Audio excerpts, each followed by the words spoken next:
Hey everyone, how's it going. मेरा नाम है रोहित समरीवाल और आज की वीडियो में हम लोग देखने वाले हैं क्लाउड फायरस्टोर।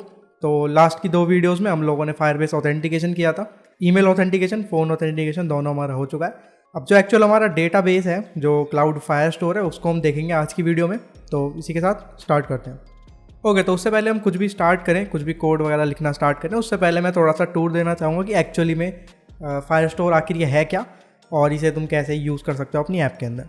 तो यहाँ पे मेरा ये फायरबेस कंसोल ओपन है, ठीक है। फायरबेस सीरीज़ वाला प्रोजेक्ट मेरा ओपन है। तो यहाँ पे ये साइड में फायरस्टोर डेटाबेस का तुम्हें ऑप्शन दिख रहा होगा, इस पर क्लिक करेंगे। इस टाइप का कुछ पेज तुम्हारे पास आएगा। अब जब तक तुम यहाँ पे क्रिएट डेटाबेस वाला बटन टैप नहीं करोगे, ठीक है, जब तक डेटाबेस बनाओगे नहीं तो तब तक तुम उसे यूज़ भी नहीं कर सकते। तो मैं टैप करूँगा क्रिएट डेटाबेस पे। तो दो ऑप्शंस तुम्हें दिखेंगे, स्टार्ट इन प्रोडक्शन मोड या फिर स्टार्ट इन टेस्ट मोड। अब जो प्रोडक्शन मोड होता है वो क्या करता है, वो बेसिकली तुम्हारे जो रीड और राइट है उनको अलाउ नहीं करता है, ठीक है। ना तो तुम रीड कर सकते हो ना राइट कर सकते हो, तुम अपने खुद के जो भी रूल्स लिखोगे यहाँ पे वो चीज़ वो फॉलो करेगा, ठीक है। तो यह है तुम्हारा प्रोडक्शन मोड। एक है टेस्ट मोड, ठीक है, जो कि टाइम बेस्ड है, ठीक है। यहाँ पे टाइम दे रखा है कि इस डेट से पहले पहले जो भी तुम्हारी रिक्वेस्ट आएंगी अलाउ रीड राइट, तो रीड और राइट दोनों अलाउड हैं 30 डेज तक, ठीक है। टेस्ट मोड 30 डेज के लिए होता है। बाकी ऐसा नहीं है कि तुम बाद में इसे एक्सटेंड नहीं कर सकते, बाद में इजीली तुम इसे एक्सटेंड कर सकते हो। तो ये चीज़ है टेस्ट मोड और ये है तुम्हारा प्रोडक्शन मोड। अभी के लिए हम स्टार्ट करेंगे टेस्ट मोड में, क्योंकि हमें रीड राइट अलाउ करना है, ठीक है, हर एक चीज़ के लिए, क्योंकि अभी हम टेस्टिंग कर रहे हैं, ऐप को डेवलप कर रहे हैं। तो टेस्ट मोड में आगे बढ़ेंगे। इसके बाद तुम्हें ये क्लाउड फायरस्टोर लोकेशन देना पड़ेगा। फायरस्टोर लोकेशन जो बाय डिफ़ॉल्ट आए, ये जो यूएस सेंट्रल, ठीक है, NAM5, यही अच्छा है, ठीक है। मल्टी रीजन है, इसके अंदर तुम्हें कोई दिक्कत नहीं आएगी। बाकी तुम्हारे पास और भी अलग अलग लोकेशन है, तुम जाके इनके साथ उन्हें ट्राई कर सकते हो। तो मैं अभी के लिए सिलेक्ट करूँगा यूएस सेंट्रल और यहाँ पे ये ऊपर नोट दे रखा है बेसिकली कि also this location setting will be the location for your default cloud storage bucket, ठीक है। यानी कि यही सेम लोकेशन वो यूज़ करेगा तुम्हारी स्टोरेज के लिए भी, ठीक है। जब इन फ्यूचर अगर तुम स्टोरेज को यूज़ करोगे, ठीक है, इमेजेस वगैरह अपलोड करने के लिए, तो उसकी लोकेशन भी ये सेम ही होगी, ठीक है। तो फायरस्टोर की लोकेशन और उसकी लोकेशन दोनों की सेम रहती है। तो एक बार ये हो गया, हम कर देंगे इसे एनेबल।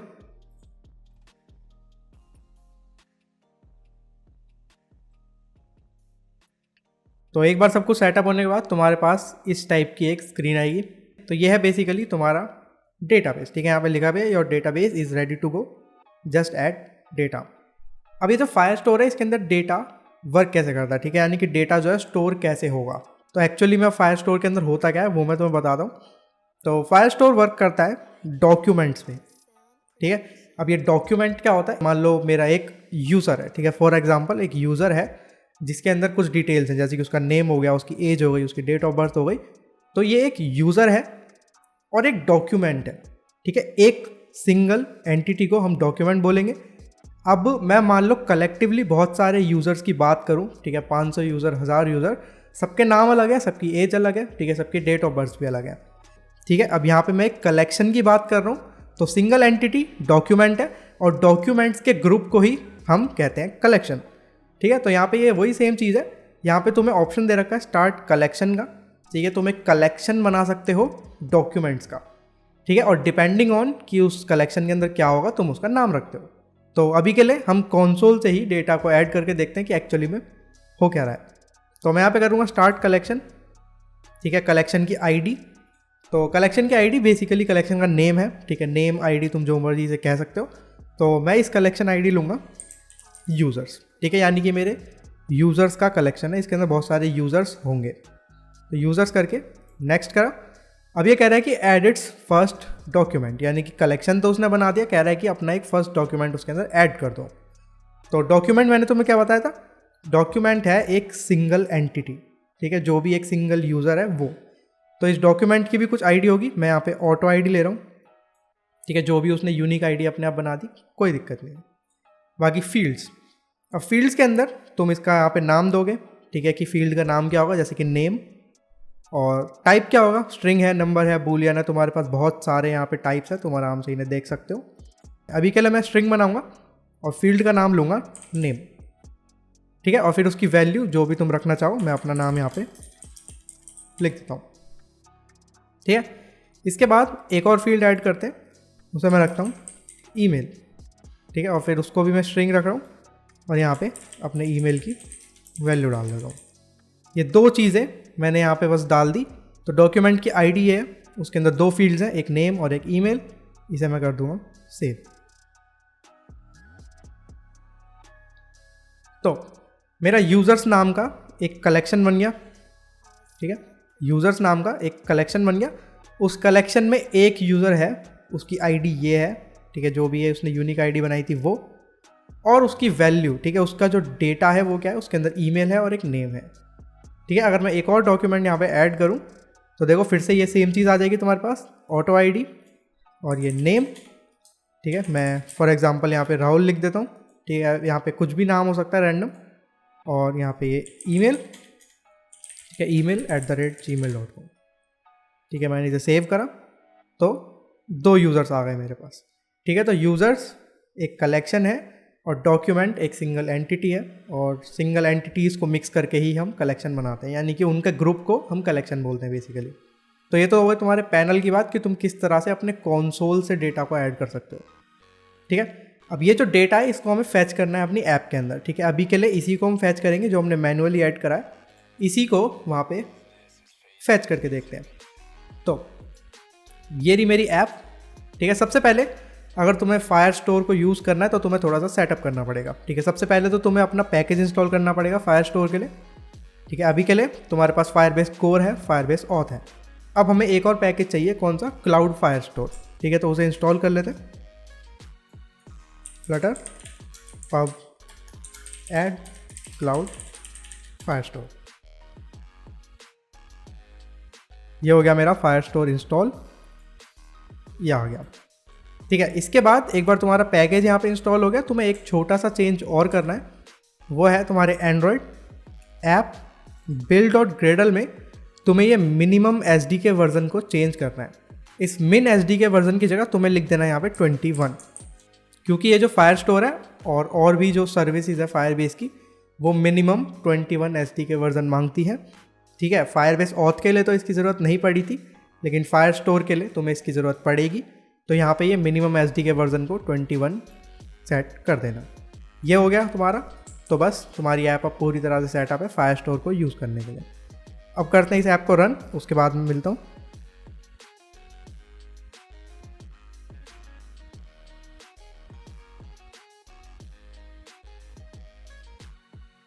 देयर इट इज़, ये हमारी होम स्क्रीन यहाँ पे आ गई।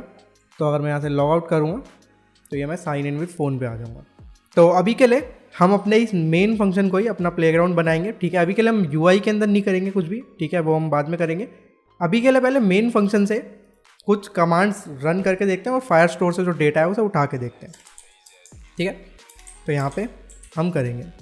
तो फायरस्टोर को यूज़ करने के लिए तुम्हें क्या करना है, जैसे तुम ऑथ को यूज़ करने के लिए उसका इंस्टेंस उठाते थे। ठीक है, Firebase auth dot instance, same चीज़ तुम्हें फायरस्टोर के लिए करनी है। तो फायरबेस फायरस्टोर डॉट इंस्टेंस यहाँ पे तुम्हें उठाना है। ठीक है, तो फायरबेस फायरस्टोर डॉट इंस्टेंस, और इंस्टेंस को उठाने के बाद अब जैसा मैंने तुम्हें बताया, तुम्हें डेटा उठाने के लिए क्या करना पड़ेगा, यूज़र्स वाले कलेक्शन में जाना पड़ेगा। तो इंस्टेंस में मैं लूँगा अपना कलेक्शन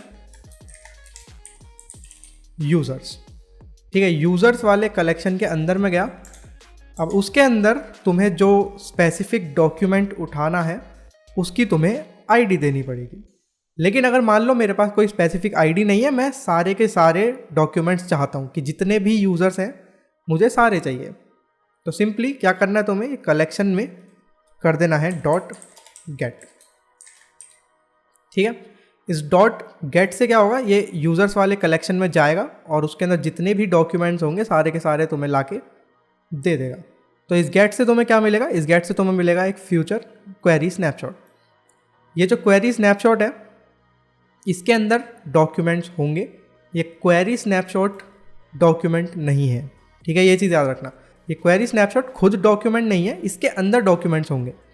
ठीक है, तो इसको मैं स्टोर कर लूँगा एक क्वेरी स्नैपशॉट में। ठीक है, अवेट, ये आ गया। अब जैसा मैंने बताया इस स्नैपशॉट के अंदर होंगे डॉक्यूमेंट्स, तो मैं यहाँ पे लॉग करूँगा क्या, snapshot dot docs dot to string. ठीक है, यानी कि स्नैपशॉट के अंदर जितने भी डॉक्स हैं मैं उनको लॉग कर रहा हूँ स्ट्रिंग के अंदर कन्वर्ट करके। एक बार ट्राई करते हैं, देखते हैं क्या होता है। ठीक है, मैंने ये ऐप को करा रीलोड। तो देखो, instance of JSON query document snapshot और instance of JSON query document snapshot, यानी कि दो डॉक्यूमेंट्स उसे मिले जो कि एक्यूरेट है, क्योंकि यहाँ पे भी दो ही डॉक्यूमेंट्स हैं। अब तुम्हें क्या करना पड़ेगा, अगर तुम्हें इन दोनों डॉक्यूमेंट्स का डेटा चाहिए, ठीक है, अगर इन दोनों डॉक्यूमेंट्स का तुम्हें डेटा चाहिए तो तुम्हें इस स्नैपशॉट डॉट डॉक्स के ऊपर एक फॉर लूप रन करना पड़ेगा। तो मैं लूँगा फॉर, ठीक है, वेरिएबल डॉक इन स्नैपशॉट डॉट डॉक्स। ठीक है, स्नैपशॉट के डॉक्स में मैं एक एक करके उनके ऊपर इटरेट करूँगा। ठीक है, पहले को सिलेक्ट करूँगा, उसको डॉक में डालूंगा, और फिर ऐसे दूसरे को लूँगा, उसको डॉक में डालूंगा। ठीक है, तो ऐसे एक लूप तुम्हारा जो है आगे चलता रहेगा। उसके बाद मैं फिर से यहाँ पे कुछ लॉग करूँगा, लेकिन इस बार मैं क्या लॉग करूँगा, इस बार मैं डॉक्स को लॉग नहीं करूँगा। इस बार मैं ये जो मेरा सिंगुलर डॉक है जो मैंने डॉक्स वाली एरे में से निकाला है, उस डॉक्यूमेंट का डेटा प्रिंट करूँगा। ठीक है, उस डेटा को लॉग करूँगा, यानी कि कलेक्शन में डॉक्यूमेंट और डॉक्यूमेंट में डेटा। ठीक है, तो ये यहाँ पे हो रहा है। तो अब ये जो सिंगुलर एक डॉक्यूमेंट है, इसका डेटा मेरे को करना है प्रिंट। तो मैं यहाँ पे लूँगा doc dot data dot to string. ठीक है, अब देखते हैं क्या होता है। ठीक है, तो दो लॉग्स हमारे पास आए, क्योंकि दो रिकॉर्ड्स हैं तो दोनों के लिए अलग अलग लॉग आया। तो नेम आया रोहित सेमरीवाल, ईमेल ये आ गई नेम राहुल, email@gmail.com। ठीक है, तो इस तरह से तुम जो है फायरबेस में से डेटा को कर सकते हो फैच। ये तो हो गई पूरे कलेक्शन को फैच करने की बात। ठीक है, यानी कि तुमने पूरा कलेक्शन उठाया, उसे फैच कर लिया, उसके अंदर जितने भी डॉक्यूमेंट्स थे सारे आ गए। अब मान लो मुझे स्पेसिफिकली एक डॉक्यूमेंट को सिलेक्ट करना था, यानी कि इस वाले कलेक्शन में एक स्पेसिफिक डॉक्यूमेंट जिसकी मैं इसे आईडी दूंगा। ठीक है, तो वो कैसे करें, उसके लिए यहाँ से गेट हटाओ और Firebase Firestore dot instance collection में गया, यूज़र्स वाले। ठीक है, यूज़र्स वाले कलेक्शन में मेरे को मान लो ये वाला डॉक्यूमेंट सिलेक्ट करना था, सिर्फ ये वाला, इसको नहीं करना, सिर्फ ये वाला। तो मेरे को इसकी आईडी देनी पड़ेगी इसे। ठीक है, आईडी यहाँ से मैं कर लेता हूँ कॉपी। तो यूज़र्स वाले कलेक्शन में मेरे को डॉक सिलेक्ट करना है, कौन सा, ये वाला।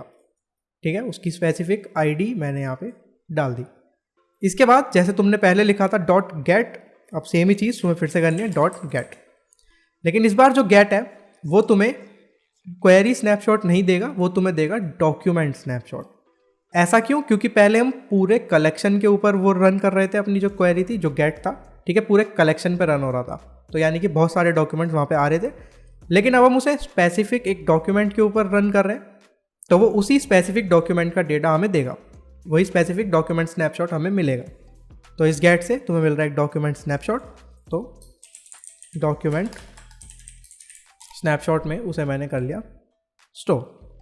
ठीक है, अब ये जो स्नैपशॉट है इसके अंदर और डॉक्यूमेंट्स तो है नहीं। ठीक है, एक ही डॉक्यूमेंट है, तो तुम्हें यहाँ पे फॉर लूप लगाने की ज़रूरत नहीं है। तुम्हें क्या करना है, सिंपली स्नैपशॉट डॉट डेटा। ठीक है, तो डायरेक्टली तुम्हें इस तरह से उसका डेटा मिल जाएगा। अब मैं अगर मान लो इसे लॉग करूं, ठीक है, ये मैंने करा रीलोड, तो देखो उस स्पेसिफिक डॉक्यूमेंट का मेरे को डेटा मिल गया। ठीक है, तो ये दो तरीके हैं तुम्हारे पास डेटा को फैच करने के लिए। या तो तुम डायरेक्टली पूरे कलेक्शन को उठाओ, ठीक है, अगर तुम्हें मल्टीपल डॉक्यूमेंट्स चाहिए तो। अगर तुम्हें कोई सिंगुलर डॉक्यूमेंट चाहिए तो तुम्हें उसकी आईडी देनी पड़ेगी। ठीक है, डॉक्यूमेंट की आईडी, उसके बाद तुम उसे वो कर सकते हो गेट। ठीक है, तो ये दो ऑप्शन है तुम्हारे पास। इसके अलावा फायरस्टोर में थोड़े फिल्टर्स भी होते हैं। ऐसा नहीं है कि तुम कलेक्शन अगर फैच करना चाहते हो तो पूरा का पूरा कलेक्शन ही तुम्हें फैच करना है।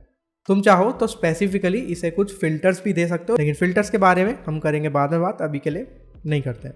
ये तो हो गया तुम्हारा डेटा को फैच करने के लिए। अब मान लो हमें कुछ डेटा ऐड करना है। ठीक है, कोई भी डेटा रैंडम हमें फायरस्टोर के अंदर करना है ऐड। तो उसके लिए क्या करें, उसके लिए तुम्हें सबसे पहले एक मैप बनाना पड़ेगा। ठीक है, एक तो याद रखना फायरस्टोर के अंदर जो भी तुम्हारा डेटा स्टोर होता है वो मैप होता है। ठीक है, तो एक मैप बना लेते हैं, string dynamic new user data. ठीक है, तो एक मैप बना रहा हूँ जो कि एक नए यूज़र को रिप्रेजेंट कर रहा है। ठीक है, यहाँ पे अभी 2 यूज़र्स हैं मेरे पास जिनका नेम और ईमेल मेरे पास है। एक और यहाँ पे अब मैं रैंडम नया बना रहा हूँ, तो इसका नेम मैं रख लेता हूँ स्लैंट कोड। ठीक है, और इसका ईमेल मैं रख लेता हूँ slantcode@gmail.com। ठीक है, तो ये एक न्यू यूज़र का डेटा हमारे पास आ गया, मैप आ गया। अब तुम्हें क्या करना है, फिर से फायरबेस फायरस्टोर के इंस्टेंस को उठाना है।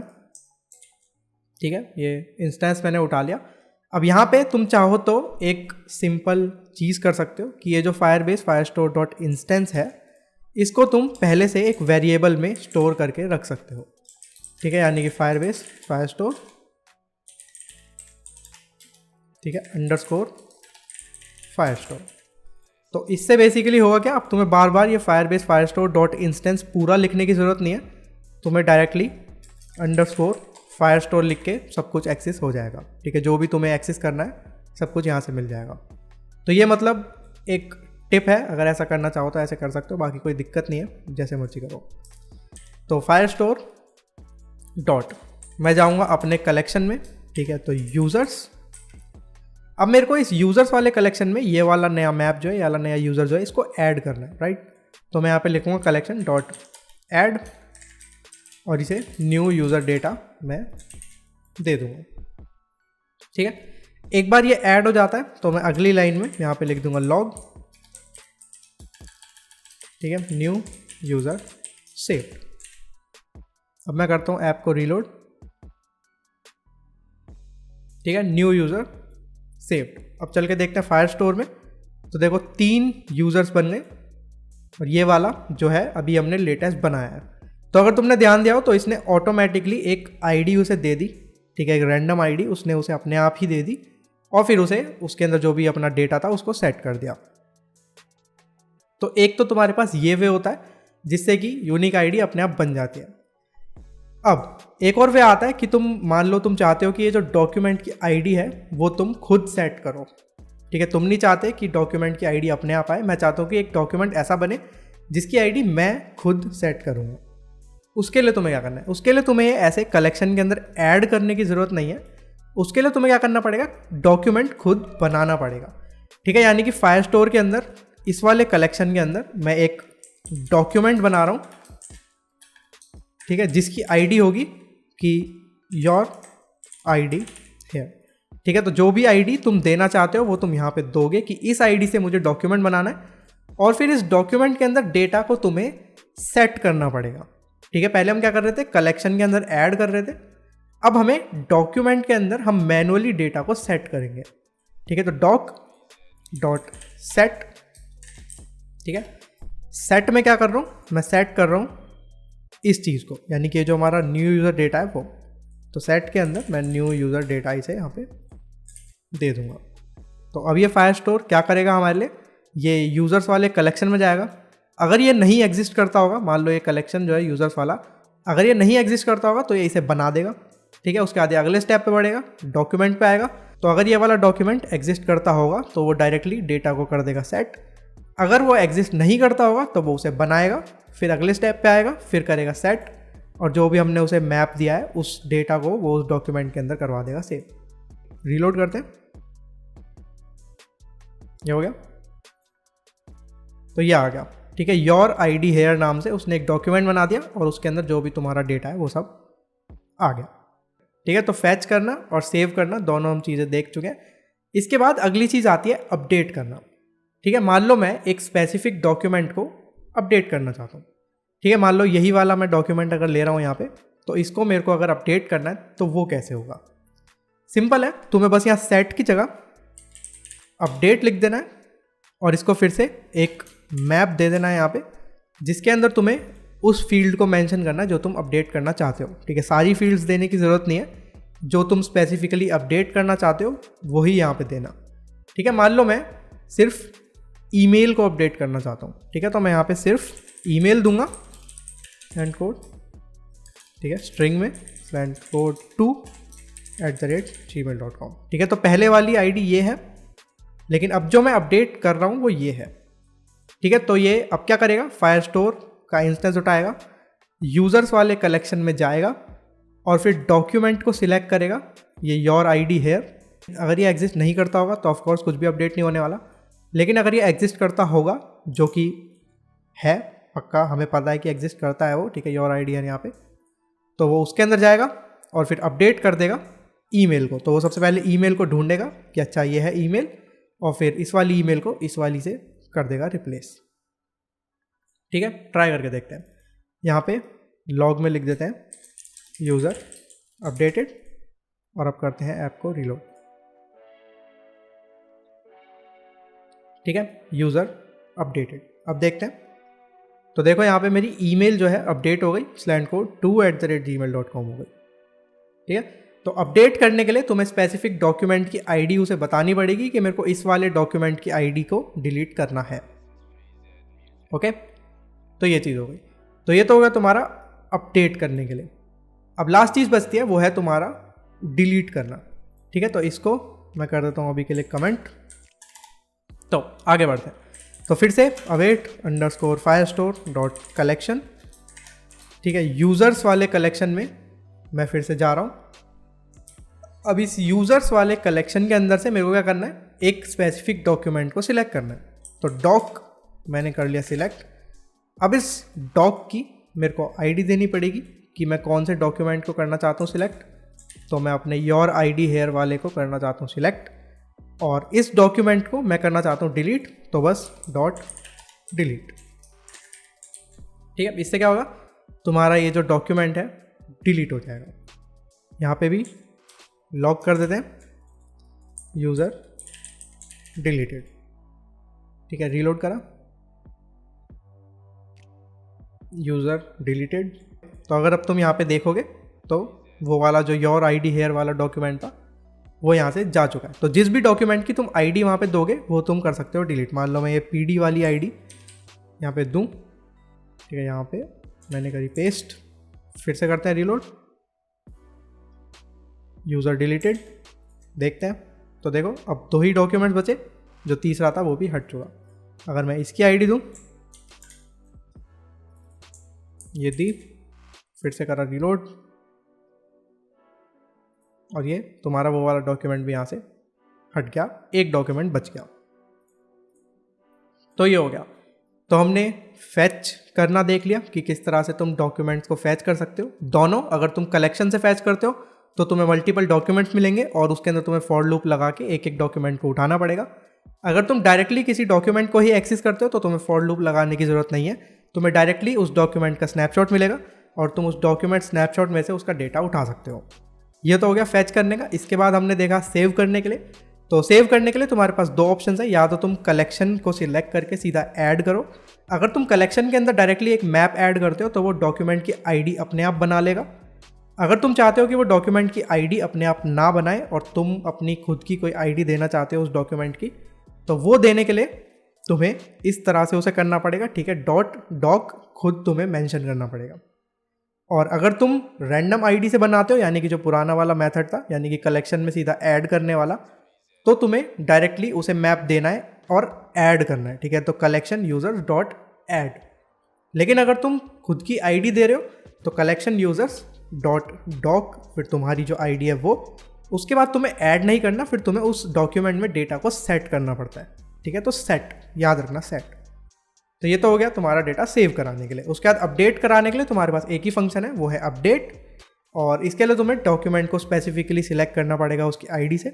तो कलेक्शन यूजर्स, उसके अंदर डॉक, जो भी तुम्हारा स्पेसिफिक डॉक है उसकी आईडी वहाँ पे डालना, और फिर डॉट अपडेट करके जो भी तुम्हें फील्ड्स अपडेट करनी है उसका एक मैप बना के तुम्हें वहाँ पे सेंड करना है। सिंपल, ये हो गया अपडेट का। अब जो डिलीट है वो भी बेसिकली अपडेट जैसा ही है, लेकिन उसके अंदर तुम्हें कोई भी डेटा सेंड करने की ज़रूरत नहीं है। तुम्हें अपने कलेक्शन को उठाना है, जो भी कलेक्शन है, हमारे केस में यूज़र्स, उसके अंदर डॉक्यूमेंट को उठाना है स्पेसिफिक उसकी आईडी देके, और फिर डॉट डिलीट। ठीक है, तो ये तो हो गई तुम्हारी बेसिक थ्योरी कि किस तरह से सारी कमांड्स वर्क करती हैं। ठीक है, और सोर्स कोड तुम्हें लिंक मिल जाएगी डिस्क्रिप्शन में, तो वहाँ से तुम जाके डाउनलोड कर सकते हो। तो इस कोड को यहीं रहने देते हैं, बस ये फायरस्टोर को यहाँ पे मैं कर देता हूँ कमेंट। ठीक है, और ये सब कुछ कमेंट है ऑलरेडी, तो बस ये कोड को ऐसा समझो कि यहाँ पे एग्जिस्ट ही नहीं करता। तो बस सिंपल, अब चलते हैं एक्चुअल ऐप के अंदर। तो अभी के लिए हमारी जो ऐप है ये साइन इन विद फोन वाला पेज पे है, तो मैं पहले यहाँ पे साइन इन कर लेता हूँ। तो 1 2 3 4 5 6 7 8 9 0, ठीक है, ये मैंने करा साइन इन।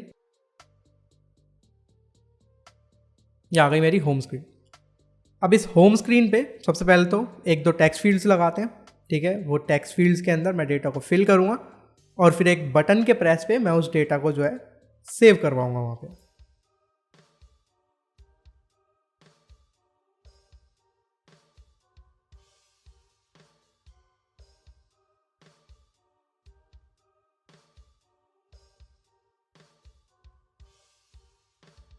ठीक है, तो ये सिंपल सा लेआउट मैंने यहाँ पे बना लिया। अब यहाँ पे क्या है कि दो टेक्स्ट फील्ड्स हैं, ठीक है, एक नेम के लिए एक ईमेल एड्रेस के लिए। अब टेक्स्ट फील्ड को जब भी तुम यूज़ करोगे तो उसकी वैल्यूज़ उठाने के लिए हमें टेक्स्ट एडिटिंग कंट्रोलर तो चाहिए ही होता है। तो टेक्स्ट एडिटिंग कंट्रोलर्स बना लेते हैं, तो एक हमारे नेम के लिए, ठीक है, टेक्स्ट एडिटिंग कंट्रोलर, और एक हम बना लेंगे अपने ईमेल के लिए, तो ईमेल कंट्रोलर, ठीक है। दोनों टेक्स्ट एडिटिंग कंट्रोलर्स आ गए।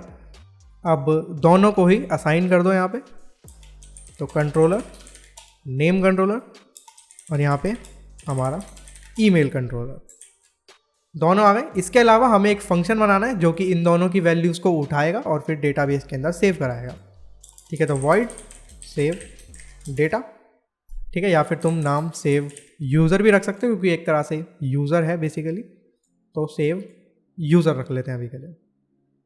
तो सबसे पहले हमें नेम और ईमेल दोनों की वैल्यूज यहाँ पे उठानी पड़ेंगी, तो स्ट्रिंग नेम, ठीक है, name controller dot text dot trim, और सेम ईमेल के लिए, तो email controller dot text dot trim, दोनों की तुम्हारे पास वैल्यूज आ गई, ठीक है। अब तुम इस नेम और ईमेल वाली फील्ड्स को वैलिडेट भी करा सकते हो यहाँ पे कि ये दोनों एम्प्टी ना हो, तो if name not equal to empty, ठीक है, and email not equal to empty, यानी कि दोनों ही फील्ड्स अगर मेरी एम्प्टी नहीं है तो ही मैं डेटा को सेव करूँगा, और एल्स में मैं यहाँ पे कुछ एरर दिखा दूंगा, ठीक है, log please fill all the fields, ठीक है। अगर नेम और ईमेल एम्प्टी नहीं है तो मैं क्या करूँगा, तो मैं फायरबेस के अंदर ये जो दोनों डेटा है इन दोनों को एक मैप बना के वहाँ पे स्टोर करवाऊँगा, सिंपल। तो सबसे पहले तो अगेन क्या करना पड़ेगा, Firebase Firestore dot instance dot collection, ठीक है, कौन से कलेक्शन में सेव कराना है, यूज़र्स वाले में, और डॉक्यूमेंट तुम्हें बनाने की ज़रूरत नहीं है, ठीक है, हम डायरेक्टली इसे ऐड करेंगे एज अ मैप, और जो भी इसे यूनिक आईडी बनानी होगी वो अपने आप बना देगा, कोई दिक्कत नहीं। तो कलेक्शन में मैं ऐड कर रहा हूँ, ठीक है, इस ऐड के अंदर तुम्हें डेटा के अंदर एक मैप देना पड़ेगा, ठीक है। अब तुम्हारे पास दो ऑप्शन है, या तो तुम मैप डायरेक्टली यहीं बना दो, ठीक है, यहीं डायरेक्टली एक मैप बना दो, या फिर मैप पहले ऊपर बना लो और फिर उसे वहाँ पे दे दो, तो कुछ इस तरह से।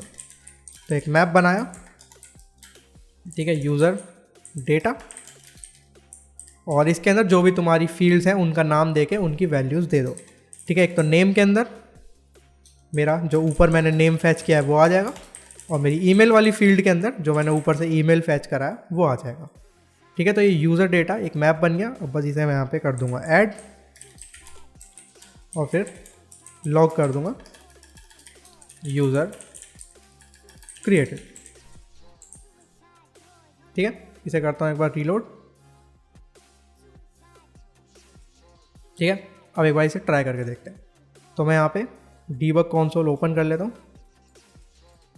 और नेम के अंदर फिल करता हूँ नेम, और ईमेल एड्रेस के अंदर ईमेल एड्रेस, और जो हमने पहले से एक यूज़र वहाँ पे बना रखा है उसे हम हटा ही देते हैं अभी के लिए, इसका कोई काम नहीं है यहाँ पे। तो यहाँ पे क्लिक करके डिलीट डॉक्यूमेंट, और ये स्टार्ट डिलीट, तो डॉक्यूमेंट तुम्हारा हो गया डिलीट। तो अभी के लिए कोई भी डॉक्यूमेंट नहीं है, सिंपल एक खाली कलेक्शन है। तो अब देखते हैं क्या होता है। तो इस वाले यूज़र को मैं करूँगा सेव, और बेइज्जती हो गई क्योंकि हमने ये सेव यूज़र वाला फंक्शन अभी तक कॉल नहीं करा। ये सब बेवकूफ़ियाँ होती रहती हैं खैर सबके साथ। तो सेव यूज़र यहाँ पे मैंने कॉल कर दिया, अब करता हूँ सेव, ठीक है, यूज़र क्रिएटेड। तो हो गया हमारा, यूज़र उसने बना दिया, ये आ गया, यूनिक आईडी अपने आप आ गई उसकी एक, और फिर उसके अंदर जो डेटा होगा वो आ गया होगा। इसके अलावा जस्ट फॉर पॉलिशिंग, एक तरह से थोड़ा सा पॉलिश करने को, मैं क्या करूँगा, सेव पे क्लिक करते ही ये जो फील्ड्स हैं इनको क्लियर भी कर दूंगा। ठीक है, यानी कि एक बार मैंने दोनों की वैल्यूज़ को उठा लिया, ठीक है, नेम और ईमेल दोनों की वैल्यूज़ मैंने उठा ली, फिर मैं दोनों के जो कंट्रोलर्स हैं उनको क्लियर कर दूंगा। तो नेम कंट्रोलर डॉट क्लियर और ईमेल कंट्रोलर डॉट क्लियर। ठीक है, तो इससे क्या होता है देखते हैं। एक नया अकाउंट बनाते हैं, रोहित सेमरीवाल 2, यहाँ पे भी रोहित सेमरीवाल 2, और सेव किया तो देखो फील्ड्स ऑटोमेटिकली एम्प्टी हो गई, और फिर यहाँ पे तुम देखोगे तो एक और नया डॉक्यूमेंट बन गया, रोहित सेमरीवाल 2। ठीक है, तो कुछ इस तरह से हमारा डेटा होता है सेव वहाँ पे। ठीक है, अब हमें करना है डेटा को फैच फिर से। ठीक है, तो फैच करने की तुम्हें बार बार ज़रूरत नहीं है। एक विजेट होता है स्ट्रीम बिल्डर नाम से, वो क्या करता है, स्ट्रीम्स के बेसिस पे बिल्ड करता है। ठीक है, मैं पहले भी एक वीडियो बना चुका हूँ स्ट्रीम बिल्डर पे, अगर तुम देखना चाहते हो तो ऊपर आई बटन में तुम्हें उसका लिंक मिल जाएगा। आगे बढ़ते हैं, एक स्ट्रीम बिल्डर लगाते हैं। तो अपने इस बटन के नीचे मैं यहाँ पे थोड़ा सा गैप ले लेता हूँ पहले। ठीक है, अब यहाँ पे मेरे को अपना स्ट्रीम बिल्डर लगाना है, तो स्ट्रीम बिल्डर। तो जैसा कि इसका नाम है स्ट्रीम बिल्डर, तुम्हें इसको देनी भी दो ही चीज़ें, एक स्ट्रीम और एक बिल्डर। ठीक है, जैसा नाम है वही देना है तुम्हें। तो सबसे पहले इसे देते हैं स्ट्रीम। अब हमें एक डेटा की स्ट्रीम देनी है जिसको देख के अपडेट होगा इन फ्यूचर, अगर कोई भी चेंजेस होते हैं तो। तुम्हें क्या करना है, अपने फायरबेस को करना है सिलेक्ट। ठीक है, Firebase Firestore dot instance dot collection. ठीक है, यूजर्स वाले कलेक्शन की मुझे स्ट्रीम चाहिए।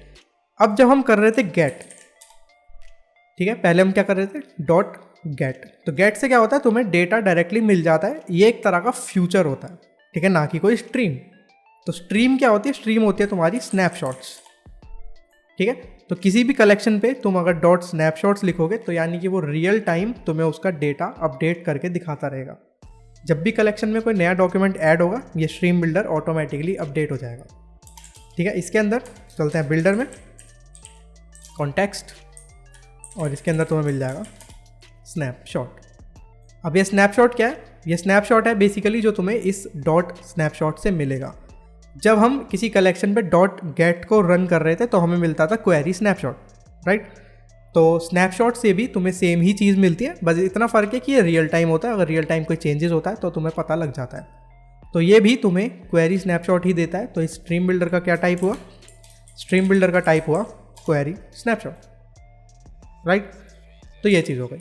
अब ये जो स्नैपशॉट है इसके अंदर और भी कुछ प्रॉपर्टीज़ होते हैं, जैसे कि उसका कनेक्शन स्टेट। ठीक है, यानी कि सक्सेसफुली तुम्हारा फायरबेस से कनेक्शन बन पाया है या नहीं। तो if snapshot dot connection state equal connection state dot active, यानी कि एक्टिवली अगर मेरा कनेक्शन बन गया है तो मैं यहाँ पे डेटा को शो करूँगा। अगर कनेक्शन नहीं बन पाया है किसी भी रीज़न से तो मैं एल्स में रिटर्न कर दूँगा सेंटर में एक सर्कुलर प्रोग्रेस इंडिकेटर। अगर मेरा कनेक्शन स्टेट एक्टिव रहा, यानी कि सक्सेसफुली मैं जो है कनेक्ट हो गया अपने फायर स्टोर से, तो मैं फिर से एक और चीज़ चेक करूँगा कि उस स्नैपशॉट के अंदर डेटा भी हो कुछ। ठीक है, तो snapshot dot has data and snapshot dot data not equal to null. ठीक है, तो दोनों चीज़ें मैं चेक कर रहा हूँ कि स्नैपशॉट के अंदर डेटा हो और साथ के साथ वो डेटा नल भी ना हो। ठीक है, इसके बाद यहाँ पे मैं अपने डेटा को शो करूँगा और एल्स में मैं कुछ एरर मैसेज यहाँ पे दे सकता हूँ। ठीक है, कि नो डेटा। तो अगर मेरे पास डेटा है तो मैं क्या करूँगा, उस डेटा को शो करूँगा, राइट। तो मैं बनाऊँगा एक लिस्ट व्यू डॉट बिल्डर।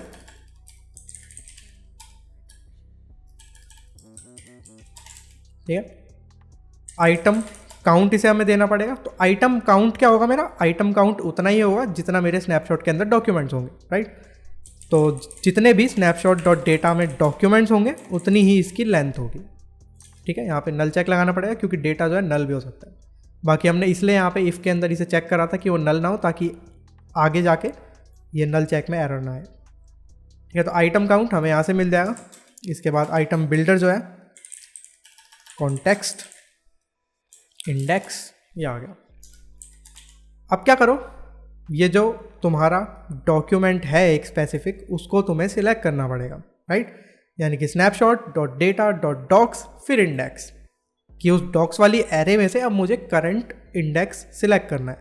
तो अब ये जो काम है ये काफ़ी लंबा होता जाएगा, ठीक है। अगर तुम बार बार ये इतना बड़ा लिखोगे कि snapshot.data.docs फिर इंडेक्स, तो इतना सारा तुम्हें लिखने की ज़रूरत नहीं है बार बार, तुम्हें डायरेक्टली उसे एक जगह स्टोर कर लेना है, ठीक है। तो यानी कि snapshot.data.docs, ठीक है, डॉक्स में इंडेक्स, और फिर इस वाले डॉक्यूमेंट का ये जो मैंने यहाँ पे सिलेक्ट करा है इसका डेटा मेरे को उठाना पड़ेगा, राइट।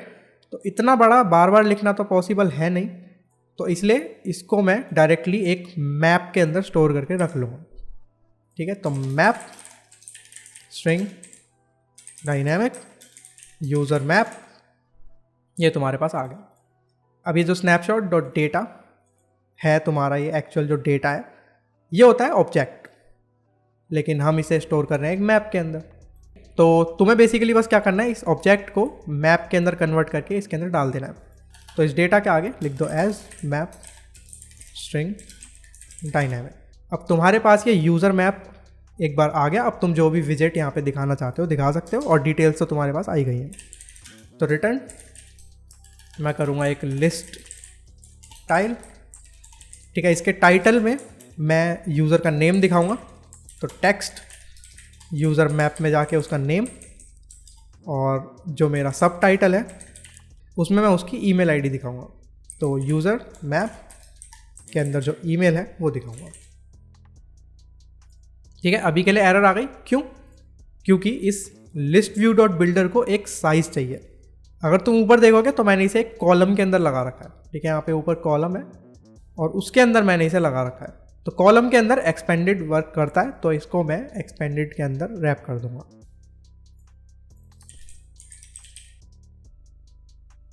ठीक है, इस तरह से। लेकिन याद रखना एक्सपेंडेड सिर्फ तब तक वर्क करेगा जब तक उस कॉलम पे कुछ साइज हो, ठीक है। यहाँ पे आ गए तो मैं क्या कह रहा था कि एक्सपेंडेड तब तक वर्क करेगा जब तक कॉलम पे कुछ साइज हो। जैसे कि अभी के लिए कॉलम है किसके अंदर, कॉलम है पैडिंग के अंदर, पैडिंग है सेफ एरिया के अंदर। तो सेफ एरिया का एक साइज़ है, ठीक है, पूरी स्क्रीन जितना भी तुम्हारा सेफ एरिया है उतना, और पैडिंग को भी सेम साइज़ मिला और कॉलम को भी सेम साइज़ मिला। लेकिन जो कॉलम के अंदर जो चिल्ड्रन होते हैं उनके अंदर कोई साइज़ नहीं होता, ठीक है। यानी कि अगर मैं कॉलम के अंदर एक और कॉलम ले लूँ और फिर उसके अंदर अगर मैं एक्सपेंडेड लगा रहा हूँ तो ये बिल्कुल वेस्ट है, ये एक्सपेंड होगा ही नहीं, क्योंकि जब कॉलम का ही कुछ साइज़ नहीं है तो ये एक्सपेंड कहाँ पे होगा, राइट। तो ये जो पेरेंट वाला कॉलम है, यानी कि सबसे बाहर वाला कॉलम जो है जिसके अंदर एक्चुअली में सेफ एरिया का साइज़ है, उसके अंदर एक्सपेंड किया जा सकता है। लेकिन जो उसके अंदर अगर एक और कॉलम आ जाएगा उसके अंदर एक्सपेंड नहीं हो पाएगा, ठीक है। ये चीज़ याद रखना। तो बस, तो ये स्ट्रीम बिल्डर है, ये थोड़ा सा कॉम्प्लिकेटेड भी हो गया है यहाँ पे, तो वीडियो को थोड़ा ठीक से देखना, ठीक है, ध्यान से थोड़ा सा फोकस करके। और ये तुम्हारे रिजल्ट्स तुम्हें यहाँ पे दिख गए। अब जो भी तुम नया डॉक्यूमेंट यहाँ से ऐड करोगे वो तुम्हें इन रियल टाइम यहाँ पे दिखेगा, ठीक है, रियल टाइम। अब मैं यहाँ पे ऐड करके दिखाता हूँ। तो रोहित सेमरीवाल 3, यहाँ पे भी रोहित सेमरीवाल 3@gmail.com, और ये मैंने करा सेव। तो देखो रियल टाइम यहाँ पे वो अपडेट हो गया, क्योंकि यहाँ से मेरा डेटा फायर स्टोर तक गया, और फायर स्टोर में जैसे ही अपडेट हुआ मेरे यूज़र्स वाले कलेक्शन में मेरे स्ट्रीम बिल्डर को वो पता चल गया, और उसने ये बिल्डर फंक्शन को फिर से कॉल करा, और फिर वहाँ से जो भी उसे रिटर्न करना था वो उसने रिटर्न कर दिया, ठीक है। तो इस तरह से ये कुछ वर्क करता है। अब तुम्हारे लिए एक छोटा सा काम है, अगर तुम वो चीज़ करो तो ज़्यादा अच्छा है। इस लिस्ट टाइल की ट्रेलिंग में एक बटन लगाना, ठीक है। ट्रेलिंग में कुछ भी बटन हो सकता है, तुम डिलीट का बटन लगा सकते हो बेसिकली, या फिर जो भी लगा सकते हो, ठीक है। मैं यहाँ पे बटन लगा ही देता हूँ। तो आइकन, ठीक है, आइकन्स डॉट डिलीट, और ऑन प्रेस्ड मैं अभी के लिए छोड़ रहा हूँ खाली। तो यहाँ पे बेसिकली करना क्या है, हमें करना है डिलीट इस पर्टिकुलर डॉक्यूमेंट को। यानी कि ये वाला जो डॉक्यूमेंट है, ये snapshot.data.docs इंडेक्स, ठीक है, जो करंट डॉक्यूमेंट है उसे मुझे फायर स्टोर में से डिलीट करना है। तो डिलीट करने के लिए मैंने तुम्हें कमांड ऑलरेडी बता रखी है, तुम्हें उस डॉक्यूमेंट की आईडी वहाँ पे डालनी है और फिर सीधे डिलीट फंक्शन को करना है कॉल। तो एक बार ट्राई करके देखना, वैसे तो ईजी है बहुत ही, तुम्हें बस उसकी आईडी वहाँ पे डालनी है और कुछ नहीं करना है। अगर होता है तो अच्छी बात है, अगर नहीं होता है तो तुम वीडियो के नीचे कमेंट कर सकते हो, मैं तुम्हारी हेल्प कर दूंगा, तो आज हमने फायरस्टोर के जो बेसिक फीचर्स थे उनको देखा, ठीक है। क्रिएट, रीड, अपडेट, डिलीट सब कुछ हमारा हो गया। और लेकिन अभी एकदम बेसिक लेवल पे अभी हमें रीडिंग के अंदर फिल्टर्स भी लगाने। मान लो मैं अपने यूज़र्स में से सारे यूज़र्स नहीं उठाना चाहता, मैं कुछ स्पेसिफिक उठाना चाहता हूँ। मान लो यहाँ पे एज होती तो मैं अकॉर्डिंग टू एज उन्हें उठाना चाहता हूँ, ठीक है, या फिर उन्हें ऑर्डर करना चाहता हूँ, ठीक है। ये सब हम देखेंगे अगले पार्ट में, थोड़ा एडवांस फीचर्स की ओर जाएंगे और फिर अच्छे से देखेंगे कि फ़िल्टर्स को किस तरह से यूज़ करना है और क्या क्या लिमिटेशंस हो सकती हैं फ़िल्टर्स को यूज़ करते टाइम पे। तो आज के लिए इतना ही रखते हैं। अगर तुम लोग मेरे से 1-on-1 सीखना चाहते हो तो मेरे को इंस्टाग्राम पे DM कर सकते हो। मेरा इंस्टाग्राम है @rohit samriwal। तो आज के लिए इतना ही, मिलते हैं अगली वीडियो में। Thank you, bye bye.